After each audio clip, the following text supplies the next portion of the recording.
E se o movimento ambientalista moderno, lá no fundo, na sua essência, não estivesse lutando pela humanidade, mas sim contra ela? Pois é, essa é a pergunta central do ensaio bem provocador do Joshua Malhotter, e é exatamente isso que a gente vai destrinchar hoje. Então, vamos direto ao ponto, sem rodeios. A questão que o ensaio joga na mesa é, assim, bem ousada. Será que o ambientalismo de hoje em dia é, na sua essência, anti-humano? É uma pergunta pesada, né? E é ela que vai guiar toda a nossa análise aqui. Ok, para a gente entender de onde vem essa ideia, o autor nos leva por uma jornada, uma transição ideológica que ele apelidou de vermelho para verde. A tese dele é que as raízes do ambientalismo moderno estão, de alguma forma, amarradas no destino de outra grande ideologia. O ponto de partida do argumento é o seguinte: o fracasso do socialismo. A ideia é que, com o colapso do socialismo, tanto na teoria quanto na prática, os seus defensores ficaram meio que órfãos de uma causa, sabe? Eles precisavam de um novo veículo para levar suas ideias adiante. A narrativa antiga já não colava mais, então era hora de achar uma nova. E aí que entra uma peça-chave nesse quebra-cabeça: o pós-modernismo. Segundo a análise do autor, ele não foi só uma corrente filosófica, não. Foi, na verdade, uma estratégia para desconstruir aquelas ideias de verdade e razão que tinham basicamente derrubado o socialismo. Isso abriu a porta para criar narrativas novas. Então, a lógica do autor se desenrola em 3 passos bem claros. Primeiro, o socialismo fracassou. Ponto. Segundo, começou uma busca por novos meios, por uma nova causa que pudesse justificar o planejamento central da sociedade. E terceiro, o passo final. O ambientalismo é adotado como a nova arma, a nova bandeira para atacar o capitalismo. Mas tá, como é que o ambientalismo virou essa nova arma? Como é que isso aconteceu? Bom, o autor aponta para uma filosofia central, que ele acredita está bem no coração do movimento, o que ele chama de ideal do anti-impacto. E aqui a coisa fica bem interessante. O autor faz uma distinção muito clara. De um lado, ele coloca o que chama de ambientalismo tradicional, que seria focado em um ambiente limpo para o ser humano prosperar. Do outro, um novo ambientalismo, que, segundo a análise, aplica conceitos marxistas à natureza, vê a riqueza como inimiga e prega um tipo de igualdade radical entre todas as espécies. Beleza. E aqui a gente chega na definição principal, a tal filosofia anti-impacto. O que é isso? É a crença de que os seres humanos devem minimizar ao máximo o seu impacto na natureza. O ideal, o objetivo moral supremo, seria ter um impacto mínimo, ou, melhor ainda, impacto zero. Parece uma ideia nobre, né? Mas o autor argumenta que as consequências disso são bem profundas. E a lógica que o autor apresenta é bem direta, quase matemática. Pensa comigo, toda ação humana gera um impacto. A nossa simples existência gera impacto. Portanto, se o ideal é ter não impacto ou impacto zero, bom, a conclusão lógica é que esse ideal é, na sua essência, contrário à própria existência humana.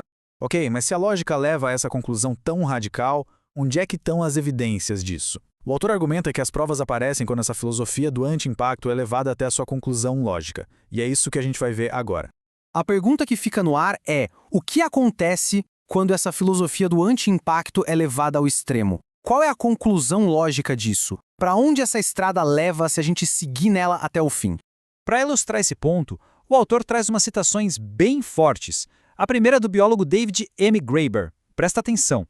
Ele diz que os ecossistemas têm mais valor para ele do que um corpo humano, ou até mesmo 1 bilhão deles. É bem impactante.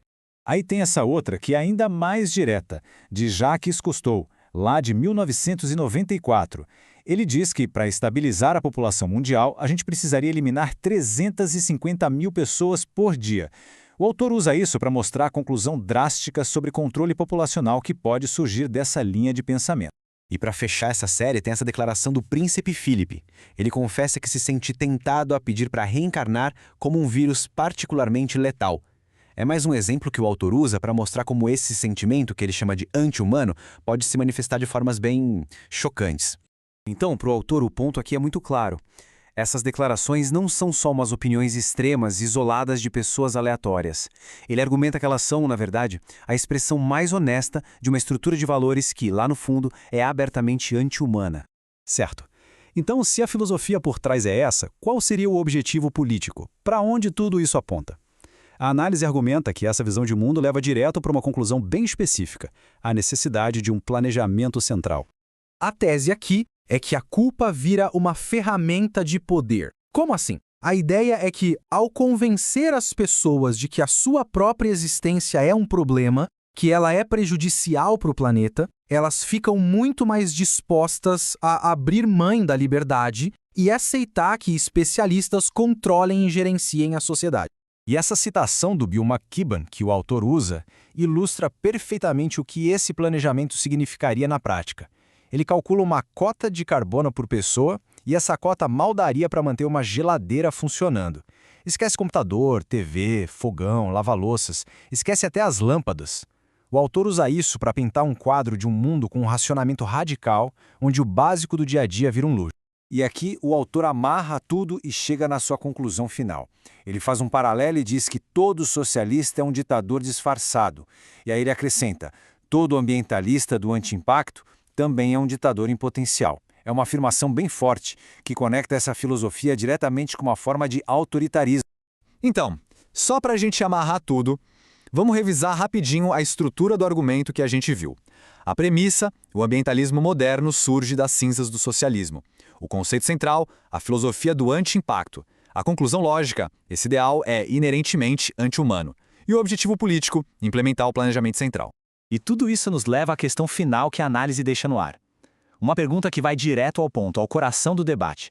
Qual deveria ser o nosso padrão de valor? O que a gente deveria colocar como prioridade máxima? O florescimento humano ou um impacto zero na natureza? Fica aí a reflexão para a gente fechar essa análise.